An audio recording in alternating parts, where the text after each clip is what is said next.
ये आरएसएस का प्रोपेगेंडा है कि हर चीज के लिए मुसलमान को जिम्मेदार खड़ा कर दो। अब हमारे बैकवर्ड क्लास के भाइयों और बहनों को सोचना चाहिए कि 245 ज्वाइंट सेक्रेटरीज के पोस्ट हैं, जिसमें से बैकवर्ड क्लास को सिर्फ 29 और शेड्यूल कास्ट शेड्यूल ट्राइब के 26। मुसलमान से नफरत कौन पैदा कर रहा है? आपको मुसलमानों की नफरत आपको दिखाकर आपके हक से आपको महरूम कर दिया जा रहा है। सेंट्रल यूनिवर्सिटीज में आ जाइए, सिर्फ 9 बैकवर्ड क्लास के प्रोफेसर सेंट्रल यूनिवर्सिटीज में काम कर रहे हैं, जबकि 313 का कोटा है। अब तक 13,035 पोस्ट बैकवर्ड क्लास के खाली पड़े हैं। असदुद्दीन ओवैसी का भड़काऊ भाषण उसको रोक रहा है उन पोस्टों में फिल करने के लिए।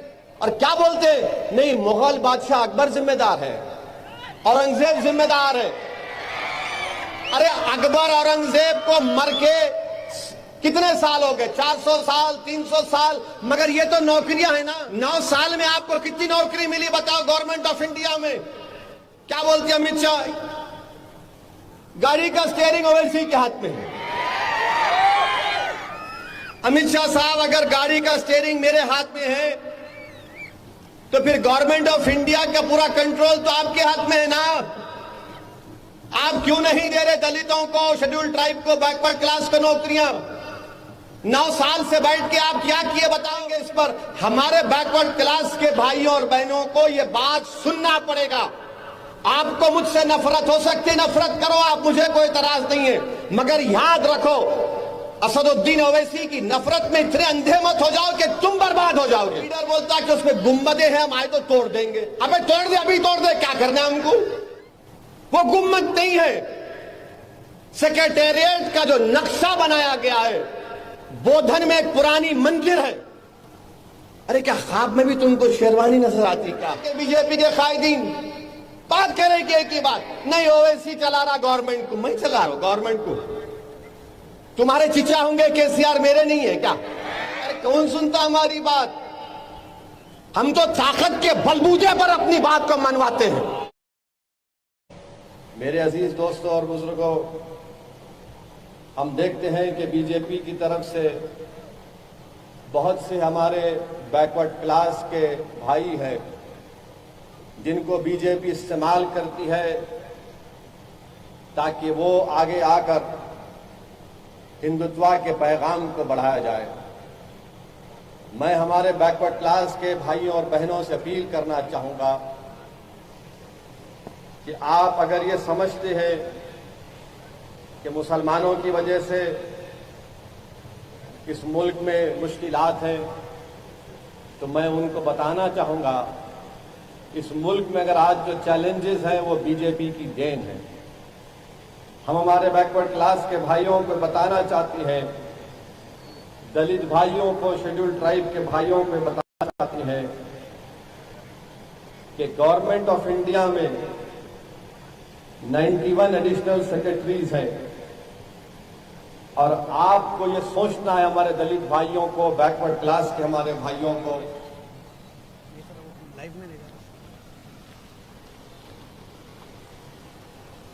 ये सोचना है कि आपकी नुमाइंदगी कितनी है। चलिए, आरएसएस का प्रोपेगेंडा है कि हर चीज के लिए मुसलमान को जिम्मेदार खड़ा कर दो।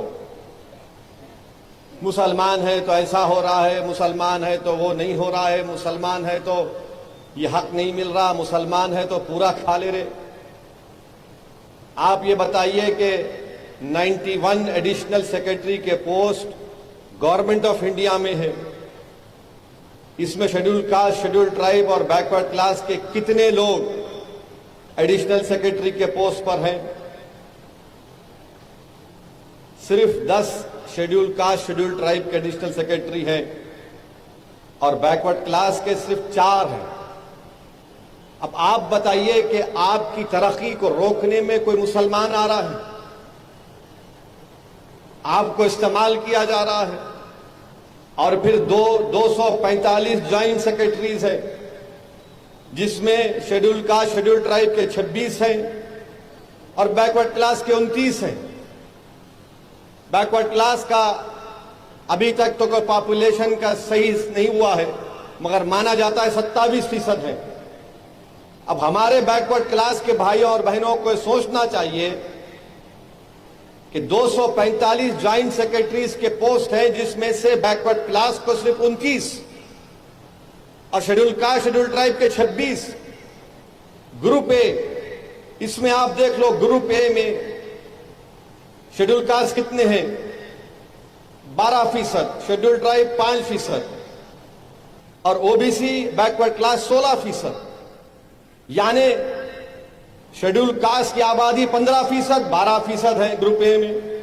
शेड्यूल ट्राइब की आबादी 7.5% है, 5% उनको मिलता है ग्रुप ए में। और बैकवर्ड क्लास की 27% आबादी है और उनको मिलता है सिर्फ 16%। अब बताओ, आपके मुसलमान से नफरत कौन पैदा कर रहा है? आपको मुसलमानों की नफरत आपको दिखाकर आपके हक से आपको महरूम कर दिया जा रहा है। मैं आज के इस जलसे से आपको पैगाम देना चाहता हूं कि जरा होश के नाखून लीजिए। अच्छा, आप सेंट्रल यूनिवर्सिटीज में आ जाइए, सिर्फ 9 बैकवर्ड क्लास के प्रोफेसर सेंट्रल यूनिवर्सिटीज में काम कर रहे हैं, जबकि 313 का कोटा है। तो हमारे बैकवर्ड क्लास के भाइयों को सोचना है, चाहे मुनूर कापू हो, मुदिराज हो, गौड़ हो, यादवा हो, बताओ फिर ये हक क्या मुसलमान ले रहा है? आपको इस्तेमाल किया जा रहा है। 9 सिर्फ प्रोफेसर के पोस्ट है टीचिंग के सेंट्रल यूनिवर्सिटी में, जबकि 313 का कोटा है। इसका मतलब यह है कि अपर कास्ट के लोग सबसे ज्यादा खा के बैठे हैं। और लड़ाया किसको जा रहा है? मुसलमानों से। किसके दिलों में नफरत पैदा की जा रही है? अच्छा, अब जो इंफॉर्मेशन 10 मिनिस्ट्रियों की है, पब्लिक सेक्टर बैंक्स की है, सेंट्रल पब्लिक सेक्टर अंडरटेकिंग्स की है, अब आप ये बताइए कि इसमें जो बैकलॉग पोस्ट है 92,589 बैकलॉग पोस्ट है, इसको अगर फिल किया गया तो 2012 अप्रैल से 2 दिसंबर 2016 तक इसकी फुलफिल हुआ है, माने फिल किया गया। अब तक 13,035 पोस्ट बैकवर्ड क्लास के खाली पड़े हैं। क्या असदुद्दीन ओवैसी का भड़काऊ भाषण उसको रोक रहा है उन पोस्टों में फिल करने के लिए? पूछो, आप हमारे बैकवर्ड क्लास के भाइयों को पूछना चाहिए। अच्छा, जो गवर्नमेंट पार्लियामेंट में डेटा टेबल करी है, 10 सेंट्रल डिपार्टमेंट है गवर्नमेंट ऑफ इंडिया के, defence production, railways, financial service, post, defence, housing, urban affairs, home affairs, atomic energy, revenue, education. ये जनवरी 1, 2021 का डेटा बोल रहा हूं। शेड्यूल कास्ट के वेकेंट पोस्ट हैं 17,880। शेड्यूल ट्राइब के वेकेंट पोस्ट हैं 14,000। हमारे बैकवर्ड क्लास के भाइयों के पोस्ट खाली है 19,280। यानी तीनों को मिला लिए तो 51,000 पोस्ट खाली है। और हमको कहा जाता है मुसलमान जिम्मेदार है। मुसलमान कहां जिम्मेदार है? जिम्मेदार तो नरेंद्र मोदी है जो आपको नौकरियों से महरूम रख रहा है। जिम्मेदार तो आरएसएस है जो आपको प्रोफेसर के ओहदों पर नहीं लाना चाहती है। जिम्मेदार तो हिंदुत्व की आइडियोलॉजी है जो आपको नौकरियों से महरूम रख रही है। और क्या बोलते हैं? नहीं, मुगल बादशाह अकबर जिम्मेदार है, औरंगजेब जिम्मेदार है। अरे अकबर औरंगजेब को मर के कितने साल हो गए? 400 साल, 300 साल। मगर ये तो नौकरियां है ना। 9 साल में आपको कितनी नौकरी मिली बताओ गवर्नमेंट ऑफ इंडिया में? तो हमारे बैकवर्ड क्लास के भाइयों और बहनों को सोचना है, जो मैं डेटा दे रहा हूं, जो दे चुका हूं, अगर कोई इनकार कर रहा तो बोलो किसी मुकाम पे वक्त तय करो, मैं आने तैयार हूं। कोई चड्डी वाले आरएसएस को लाके बिठाओ, 5 मिनट नहीं बैठ सकता हमारे सामने। मगर अब जो बैकवर्ड क्लास के लीडर्स बीजेपी में, उनकी जबान इस पे नहीं खुलती कि भाई इतने पोस्ट खाली क्यों हैं, इसका जिम्मेदार कौन है? कि गवर्नमेंट ऑफ इंडिया के 10 सेंट्रल डिपार्टमेंट में 51,224 वैकेंसीज रिजर्व पोस्ट में क्यों खाली हैं? खाली 34,000 फिल किया गया। इस पे बोलो, नहीं बोलते। अच्छा, फिर इनसे पूछो आप, 10 मिनिस्ट्री के डिपार्टमेंट, मिनिस्ट्रीज है, डिपार्टमेंट है, बैंक है, फाइनेंशियल इंस्टीट्यूशन है, इसमें ओबीसी के पोस्ट इतने खाली क्यों हैं? 13,535 खाली है। अब इसके बरक्स आप देखो, तेलंगाना में जो बीजेपी के कायदीन है, या अमित शाह अगर हैदराबाद को आते, क्या बोलते अमित शाह? गाड़ी का स्टीयरिंग ओवैसी के हाथ में है। अमित शाह साहब, अगर गाड़ी का स्टीयरिंग मेरे हाथ में है तो फिर गवर्नमेंट ऑफ इंडिया का पूरा कंट्रोल तो आपके हाथ में है ना। आप क्यों नहीं दे रहे दलितों को, शेड्यूल ट्राइब को, बैकवर्ड क्लास को नौकरियां? 9 साल से बैठ के आप क्या किए बताओ? प्राइम मिनिस्टर आपका, डिफेंस मिनिस्टर आपका, पूरे आपके, मगर इसके बावजूद भी क्या असदुद्दीन ओवैसी जिम्मेदार है? नौकरी नहीं दिया तो अमित शाह। हैदराबाद को उतरते ही पेट में दर्द शुरू हो जाता, पेचिश हो जाती। अब ओवैसी को बोलना है, ओवैसी को बोलना है। अरे भाई, इसके ये पोस्ट जिम्मेदार कौन है बताओ आप? ग्रुप ए में इतनी वैकेंसी की, दलितों को उनका हिस्सा क्यों नहीं मिलता? हाईएस्ट ग्रुप ए में शेड्यूल कास्ट सिर्फ 12% क्यों है? ओबीसी 16% क्यों है ग्रुप ए में? बोलो अमित शाह, बोलो बीजेपी वालों, कुछ नहीं बोलेंगे इस पर। हमारे बैकवर्ड क्लास के भाइयों और बहनों को यह बात सुनना पड़ेगा। आपको मुझसे नफरत हो सकती है, नफरत करो आप, मुझे कोई तराज नहीं है, मगर याद रखो, असदुद्दीन ओवैसी की नफरत में इतने अंधे मत हो जाओ कि तुम बर्बाद हो जाओगे। तुमको नौकरी नहीं मिल रही है, तुमको नौकरियों से दूर रखा जा रहा है। क्यों? क्योंकि मुसलमान का खतरा दिखा दो। हद तो यह हो गई कि सेक्रेटेरिएट बन गया, तो सेक्रेटेरिएट बना तो बीजेपी का एक लीडर बोलता कि उसमें गुंबदे हैं, हम आए तो तोड़ देंगे। अबे तोड़ दे, अभी तोड़ दे, क्या करना है हमको? तुम क्यों इंतजार करते हो इख्तियार में आने का? तुमको तो जरूरत ही नहीं है ना। तुम तो 6 दिसंबर को 1992 को सुप्रीम कोर्ट का वादा करके तुमने बाबरी मस्जिद को शहीद करा। तो जाओ सेक्रेटेरिएट तोड़ दो, लेके जाओ एक 5-6 लाख के मजमे को, बोलो हम खाली गुम्मद तोड़ दे, तोड़ो। वो गुम्मद नहीं है। सेक्रेटेरिएट का जो नक्शा बनाया गया है, बोधन में एक पुरानी मंदिर है, गुजरात में एक हनुमान की मंदिर है, महबूब नगर में एक घर है, उसको देखकर डिजाइन किया गया, मगर इनको गुंबद नजर आई। अरे क्या ख्वाब में भी तुमको शेरवानी नजर आती क्या? सेक्रेटेरिएट के गुंबद को तोड़ देंगे। तोड़ो, अभी भी तोड़ सकते हैं आप जाके, आप तो तोड़ने में माहिर है, आप तो तोड़ ही सकते हैं। आप जोड़ कहां सकते हैं? आप जोड़ना आपको आता नहीं, दिलों को तोड़ना आपको आता है, मिलाना आपको नहीं आता, नफरत फैलाना बीजेपी को आता है। मगर ये जो पॉइंट है, इस पर बीजेपी को जवाब देना है, अमित शाह को जवाब देना है। जो तेलंगाना के बीजेपी के लीडर बात करेगी पाता बस्ती नहीं, वहां पे लाइट चोरी होती नहीं, लाइट डायरेक्ट लेती। अरे तुम झूठ पे झूठ बोले जा रहे हो। इलेक्ट्रिसिटी डिपार्टमेंट का डेटा आया है कि पुराने शहर में चोरी नहीं होती, उनका जो जितना कंजम्पशन है, कितना रेवेन्यू आ रहा है देख लो उसमें, मगर नहीं पाता बस्ती। अरे दीवाने, पाता बस्ती में हमारे हिंदू भाई भी रहते हैं, दलित भाई भी रहते हैं, बैकवर्ड क्लास के भाई भी रहते हैं, और बड़ी तादाद में रोज दारुसलाम को आकर इस दीवाने से काम भी लेकर जाते हैं। मगर नहीं, नफरत करना इनका काम है। नहीं, नो सेक्रेटेरिएट में वो कर दिए, वहां पर ऐसा कर दिए। ये तेलंगाना के बीजेपी के कायदीन बात करेंगे की बात नहीं, ओवैसी चला रहा गवर्नमेंट को, मैं चला रहा हूं गवर्नमेंट को। तुम्हारे चिचा होंगे केसीआर, मेरे नहीं है क्या?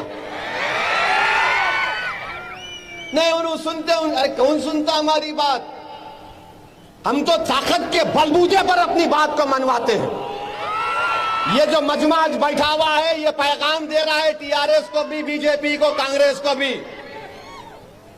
ये पैगाम दे रहा है।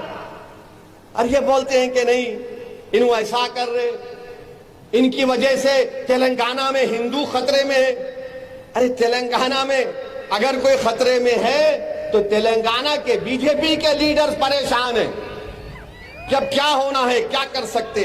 अच्छा, हम बार बार, मैंने आदिलाबाद के जलसे में भी बोला, ये अमित शाह बोलते आके, क्या बोलते हैं उन्होंने, स्टीयरिंग ओवैसी के हाथ में है, हम 4% निकाल देंगे, वो कर देंगे। अरे अमित शाह साहब, अब आप बोलो स्टीयरिंग मेरे हाथ में अगर है तो बीआरएस की हुकूमत ने 2500 करोड़ खाली मंदिरों के अपकीप और पुजारियों के लिए खर्चा किया है। स्टीयरिंग मेरे हाथ में है।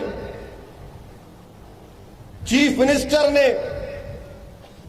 जगतियाल डिस्ट्रिक्ट में हनुमान मंदिर कॉम्प्लेक्स कोडागट्टू में वादा किया कि 1000 करोड़ रुपया लगाएंगे। स्टीयरिंग मेरे हाथ में है। 1000 करोड़ का वादा चीफ मिनिस्टर ने किया।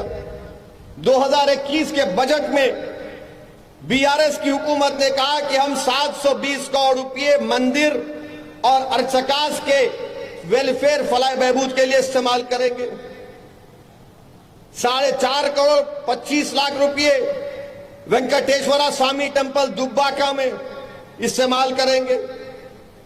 फिर उसके बाद यादाद्री की मंदिर को 1800 करोड़ रुपए से बनाया गया है। स्टीयरिंग मेरे हाथ में है। और फिर बोलते हैं कि इन्हों मिले हुए हैं 1800 करोड़ यादाद्री मंदिर, और वेमुलवाड़ा की मंदिर पर 60 करोड़ रुपए गवर्नमेंट ने खर्चा किए। कुंडागट्टू मंदिर पर 100 करोड़ रुपए, बासरा की मंदिर पर 50 करोड़ रुपए, धर्मापुरी की मंदिर पर 50 करोड़ रुपए, भीरकूर की मंदिर पर 13 करोड़ रुपए, कोमरावली मंदिर पर 11 करोड़ रुपए, दुब्बाक की मंदिर पर 3 करोड़ रुपए, सिद्दीपेट की शिवा टेम्पल पर 2 करोड़ रुपए, 50 लाख गंगापुरम की मंदिर के लिए, 30 लाख गोडम सत्यनारायण की मंदिर के लिए, और फिर 156 करोड़ स्पेशल डेवलपमेंट फंड मंदिरों की तरक्की के लिए, और 1890 करोड़ रुपए under the temple work fund for the development of, यानी मंदिर के जो लोग आते हैं मंदिरों को पूजा करने के, उनकी सहूलत के लिए। फिर धूपा दीपा नवोदय स्कीम के तहत 200 करोड़ रुपए सैंक्शन हुए। अब आप बताओ, स्टीयरिंग मेरे हाथ में है। अच्छा, अगर मेरे हाथ में है तो अमित शाह आपको दर्द क्यों हो रहा? मंदिर तो बन रही ना आपकी। ये बीजेपी के लोगों को तकलीफ क्यों हो रही है? अगर मेरे हाथ में स्टीयरिंग है तो इतने करोड़ रुपये मंदिर को लगे, बोलो ना तुम। नहीं, गुम्बद को तोड़ेंगे। अरे तोड़ जाके, तेरे दम है तो बोलता कहीं को। अरे तोड़ेंगे, अरे के लुंगी उठा के डरा रहा हमको। जाके तोड़ के दिखा हम तेरे उधर को। नहीं, गाड़ी का स्टीयरिंग इनके हाथ में है। बाप की जागीर है। जो मुंह को आप बोले तो मैं भी बोल सकता हूं बात। नरेंद्र मोदी से लेके पूरा छिद्र निकाल दे तो आरएसएस का खड़े खड़े यहां पे बोले जा रहे। ओल्ड सिटी पे सर्जिकल स्ट्राइक करते, बात की जागीर है। सब करते, बोलो मैं अकेला ठहर तो आओ देखेंगे क्या होता। सर्जिकल स्ट्राइक करते, क्या हम क्या चूड़िया पहन के बैठे हैं? और हमारी मां और बहनें चूड़िया पहन के भी बैठी है तो उन्हें काफी है तुम्हारे लिए।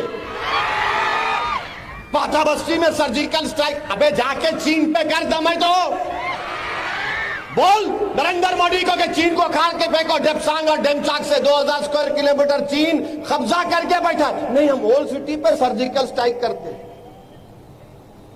अरे कौन सा सर्जिकल स्ट्राइक करते हैं बाबा? अच्छा ये देखो आप, ये बीआरएस पार्टी कर दी तो इनको दिखा, कांग्रेस वालों को बड़ी तकलीफ हुई। नु बोले ओहो बीआरएस इतना करी तो उन्होंने ऐलान कर दिए। क्या ऐलान करे? कांग्रेस पार्टी के सदर ऐलान किया कि अगर उन्होंने पावर में आ गए तो उन्होंने जो है 100 राम मंदिर हर असेंबली कॉन्स्टिट्यूंसी में 10 करोड़ से 1 लागत से बनाएंगे। अरे क्या हो रहा मेरे भाई, ये क्या हो रहा हमारे तेलंगाना में? आप बना रहे हैं तो फिर दूसरे मजहब के लोग क्या करेंगे? दूसरे मजहब के लोगों को इंसाफ नहीं होगा क्या? मगर लफ्ज मुसलमान इनकी जबान से निकलता नहीं, किसी भी पार्टी से नहीं निकलता। सब के सब बीजेपी को अगर हराना है तो आइडियोलॉजी पर हराओ। ये अगर आप झुमरी तलैया ये करते रहेंगे, इससे नहीं बीजेपी को हरा सकेंगे आप बताइए। कांग्रेस से ऐलान करती है, अच्छा फिर उसके बाद कांग्रेस भी क्या बोलती, नहीं नहीं आजाद भाई उनके साथ है ना। अरे तुम किसके साथ हो मेरे को बताओ। और हमको कोई एतराज नहीं है कि आप मंदिरों को बीआरएस की सरकार ने दिया, बहुत अच्छा किया, देना चाहिए। मैं भी एक मजहबी मुसलमान हूं। अगर हमारे हिंदू भाइयों की मंदिर में आस्था है, मानते हैं, मगर यह बोलना बीजेपी के मेरे हाथ में स्टीयरिंग है, अरे मेरे हाथ में अगर स्टीयरिंग होता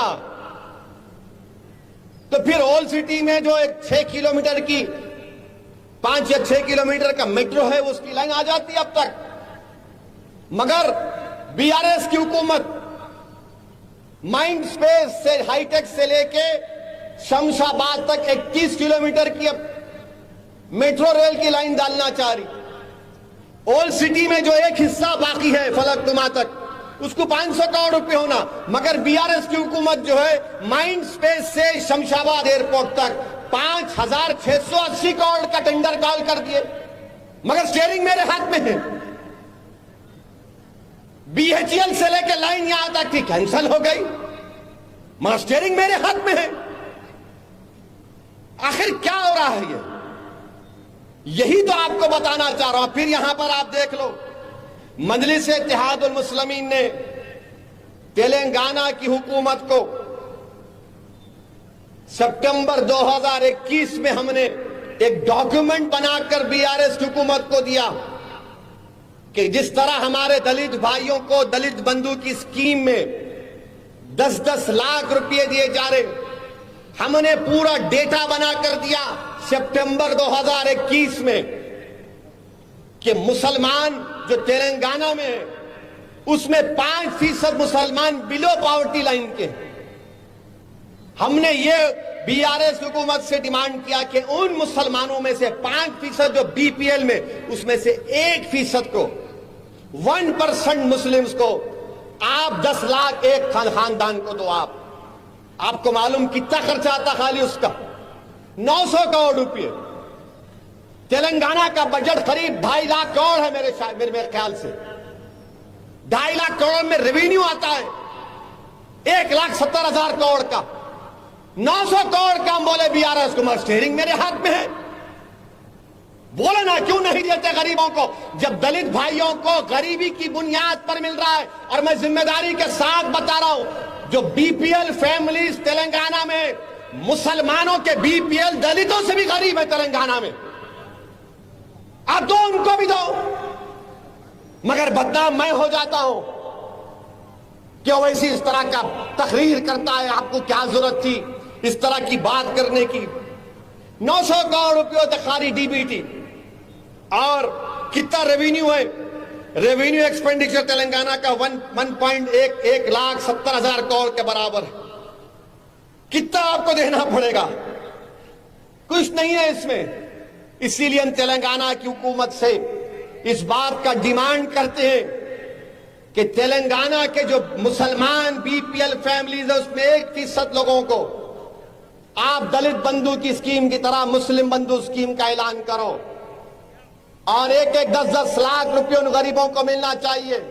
क्यों नहीं मिलना बताओ आप? अगर मैं डेटा खोल के बताऊंगा तो आप हैरत करेंगे। पूरी स्टडी मेरे पास है। आप अंदाजा भी नहीं कर सकते कि गुर्बत जो बीपीएल बिलो पॉवर्टी लाइन जो मुसलमानों में दलितों से भी गरीब है, शेड्यूल ट्राइब के बराबर गुर्बत है, मगर हम पे इल्जाम लगा देते इन उनसे मिले हैं, इन इनसे मिले हैं। अरे तुम लोग पूरे एक जगह बैठ जाओ, मैं तुम्हारे को बिरयानी खिलाता हूं। तुम्हारे को बड़े की पसंद नहीं, छोटे की खिलाता हूं। छोटे की पसंद नहीं, तरकारी की खिलाता हूं। तुम लोग तीनों एक कमरे में बैठ कर डिसाइड कर लो, गाड़ी वाले, हाथ वाले, कमल वाले, ओवैसी क्या है। मगर तीनों के लिए हम भाईजान बने हुए हैं। तीनों के लिए हम भाईजान बने हुए। अरे ये क्यों बोले आप? क्यों नहीं बोलूं मैं? सच्चाई को बयान कर रहा हूं, झूठ नहीं बोल रहा हूं, डेटा दे रहा हूं। माहिरीन को बिठाकर, प्रोफेसर आमिरुल्लाह खान हो, प्रोफेसर शाबान साहब हो, उनको बिठाकर लोग बनाकर दिए ये तो, मगर आप सुनने तैयार नहीं। 2200 करोड़ का यकीनन बजट है माइनॉरिटीज का, उसमें से 1617 करोड़ स्कूलों में चले जाते, 400-500 करोड़ उसका ऑफिस का खर्चा है। अच्छा, वो स्कूलों को आपने ग्रेजुएट डिग्री लेकर चले गए, वो सोचो करो। गाड़ी की स्कीम का क्या हुआ बताओ मेरे को, उसके बारे में कोई जवाब नहीं देंगे। बीजेपी बोलती पातापाती सर्जिकल स्ट्राइक करेंगे, ओवैसी के हाथ में स्टीयरिंग है। फाइनेंस मिनिस्टर तेलंगाना बोलते कि हर असेंबली हल्के में हम एक दवाखाना खोलेंगे 100 बेड का, बहुत अच्छा है, खोलिए आप, गरीबों को फायदा होगा। मगर उस अस्पताल को चलाने डॉक्टर कहां से आएंगे? मैं पिछले 5 साल से पुकार रहा हूं, अरे उस्मानिया हॉस्पिटल को बनाओ, नई बिल्डिंग है बनाओ। मीटिंग लिए पिछले साल मई में, finance minister, health minister, Mahmood Ali deputy CM बैठे थे मर्री चन्ना रेड्डी के एचआरडी ऑफिस में, बोले कि देखो ऐसा नक्शा बनाए, ऐसा बनाएंगे, पुरानी बिल्डिंग को रखेंगे इसके अतराफ में, ऐसा बनाएंगे, वो बनाएंगे। 1 घंटे का पूरा बाजा बजा। मैं बोला भाई साहब वो सब छोड़ दो, बनाते कब बोलो, बनाते कब ये बोल दो। साउथ तेलंगाना का सबसे बड़ा मरकज उस्मानिया हॉस्पिटल, अब आप देखो वहां पे निम्स में 2022 करोड़ का एक्सटेंशन हो रहा। वरंगल में अस्पताल बन गया, बहुत अच्छा है। वो जब साइकिल वाला जो गम के पैंडला मार मार के भाग गया आंध्रा को, वो नायडू गांधी का दवाखाना बनाया, उस्मानिया का नहीं बनाया। अरे उस्मानिया के नाम से नफरत क्यों है मेरे को बताओ? मैं तो खड़ा रह के बोला कि अगर तुमको एक बिल्डिंग पसंद नहीं है तोड़ दो उसको, मगर गरीब परेशान हो रहा है। हिंदुस्तान का मशहूर मेडिकल कॉलेज है, बनाओ उसको आप, मगर नहीं, निम्स को बनाएंगे। क्यों नहीं बनाएंगे भाई? वो सिर्फ ओल्ड सिटी के गरीबों के लिए नहीं है, पूरे साउथ तेलंगाना के गरीब परेशान है, मगर बनाना नहीं चाहते आप। ओल्ड सिटी में 6 किलोमीटर का एक मेट्रो है, 500 करोड़ नहीं। आप माइंड स्पेस से शमशाबाद 5600 करोड़ रुपए का टेंडर कॉल करे, अब इस जून में उसका टेंडर ओपन होगा, मगर बीजेपी बोलती मेरे हाथ में है। क्या दूल्हे की गाड़ी है, हर कोई आके बाजू बैठ जाएगा? है मेरे हाथ में है, मेरे हाथ में है। अरे तुम्हारे दोनों हाथों में लड्डू है, दिल्ली में तुम बैठे, यहां तुम बैठे हुए हैं, गुलाब जामुन तुम्हारे मुंह में है, मलाई तुम्हारे जेब में है, तेल तुम्हारे हाथों में है। हमारे पास क्या अपनी जबान है जो तुमको पसंद नहीं आती, इसलिए कि सच्चाई को बयान करती है। तुम यही चाहते ना कि सच्चाई को बयान ना करो, मार दो मुझे, जान ले लो हमारी, खत्म कर दो हमेशा के लिए हमारी आवाज को, मगर मेरे मरने से मेरी आवाज, मेरी सोच खत्म नहीं होगी। याद रखो, जो सच्चाई होती है वो हमेशा जिंदा रहेगी। जो झूठ रहती है इंसान के मरने के बाद वो मर जाती है, जो सच्चाई रहती है अल्लाह उसको जिंदा रखता सुबह कयामत तक। मेरे अजीज दोस्तों और बुजुर्गों, ये माहौल मुल्क में बन चुका है। असद साहब बहुत अच्छे हैं, मगर हम उनके बाजू नहीं खड़े रह सकते। कई को भाई मैं खा जाऊंगा तुम्हारे को नहीं, आपके साथ दिखे तो उनका वोट नहीं मिलता, उनका वोट नहीं मिलता। यानी हमारा साथ होना, मगर साथ में फोटो नहीं होना। भाई साहब याद रखो, ये तुम जो दूर दूर भाग रहे ना हमारे से, कहीं बहुत दूर तुम ना हो जाओ। प्यारे करीब रहो, करीब रहने से तुमको फायदा है। मगर पूरे मुल्क में ऐसी माहौल है, जितने सेकुलर पार्टियां हैं, चाहे वो आरजेडी हो, लालू की पार्टी हो, मुसलमान होना मगर मुसलमान बाजू नहीं होना। समाजवादी पार्टी है, अखिलेश को मुसलमान होना मगर फोटो में नहीं होना। कांग्रेस है, मुसलमान होना मगर दूर रहना। राष्ट्रवादी कांग्रेस है, मुसलमान है मगर दूर हो। बीजेपी को मुसलमान होना ही नहीं। भारत के वजीर आजम बोल दिए कि दूर दूर दूर तक मुसलमानों की मेरे को जरूरत नहीं है। एक मुस्लिम एमपी बीजेपी के पास नहीं है, एक मुस्लिम मिनिस्टर नहीं है, और फिर बीजेपी थालियां मार के बोलती सबका साथ, सबका विकास, सबका विश्वास। क्या ड्रामा कंपनी है भाई ये। मगर बीजेपी ऐसा कर रही तो सब सेकुलर पार्टी बोल नहीं नहीं नहीं, असद भाई अब नहीं थे। मगर जरा माहौल देखो आप, माहौल क्या देखने का है।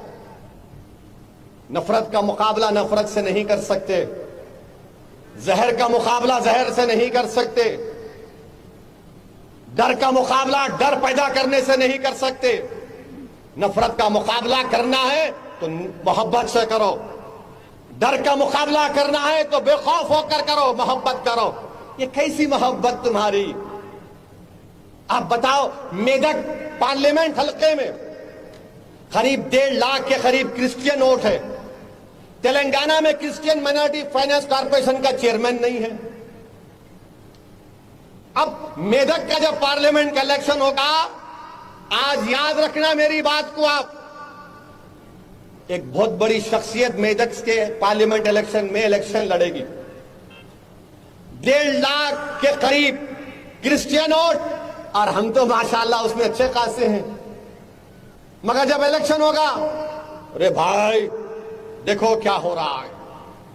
अरे मेरे दोस्त, बीजेपी की जब से हुकूमत बनी है, सबसे ज्यादा निशाना किसको बनाया गया है?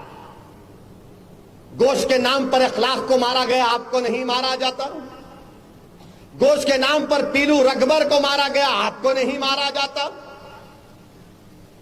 प्रधानमंत्री ने कहा कि कपड़े देखकर पहचानो, जेलों में हमको डाल दिया गया। देश के गद्दारों को गोली मारो डैश डैश बोले तो पुलिस की कस्टडी में हाथों में जंजीर है, गोली मार दी गई। 8-8 लाख की बंदूक है, 16 लाख की 2 बंदूक है जो भारत में बैन है, गोली मार दिए। अरे हम मर रहे हैं, जेल में हम सड़ रहे हैं, पीटा हमको जा रहा है, गालियां हमको दी जा रही हैं, देशद्रोही का इल्जाम मुझ पर पड़ता है। बताओ ऐसे माहौल में क्या कर रहे हैं लोग? नहीं, गरीब मताओ हम है ना तुम्हारे लिए। तुम क्या कोई पिक्चर के हीरो है? सुपरमैन की तरह यूं आ जाएंगे? कहीं नजर नहीं आते। हम तमाम से कह रहे हैं, बशमुल बीआरएस की हुकूमत से, याद रखो फिरका परस्ती का ये नाक सांप अपना सर उठा रहा है। अगर तुम इस नाक सांप का मुकाबला नहीं करोगे तो फिर नुकसान तुम्हारा होगा। अरे मैं तो 75 साल से लड़ते आया हूं, मेरे बाप दादा लड़ते आए, मेरे बाप दादा कुर्बानियां देते आए, मेरे बाप दादा अपनी जान और माल को कुर्बान किए। मगर तुम क्या कुर्बानी दे सकते हो? तुमको जिंदगी का खौफ, मुझे मौत का डर नहीं। तुमको जेल से डर, अरे हमको तो दुनिया हमारे लिए जेल है। बताओ, सोच लो हमारी बात को। 2024 में अगर बीजेपी को हराना है तो मोहब्बत अगर करते ना तो खुल के करना। ये खाली चिलमन के पास उन्होंने आए नहीं आए, चेहरा दिखा नहीं दिखा। अरे जब प्यार किया तो खुल के बोलो हम प्यार करते तुमसे। और मंजलिस की एक फितरत रही है, मंजलिस जिसको दोस्त बोलती दोस्ती निभाती, और जिस दिन मंजलिस कहती है कि नहीं दोस्त नहीं तो पूरी ताकत से मुकाबला करते। उस पोजीशन पर मत लाओ मंजलिस को, उस पोजीशन पर मत लाओ।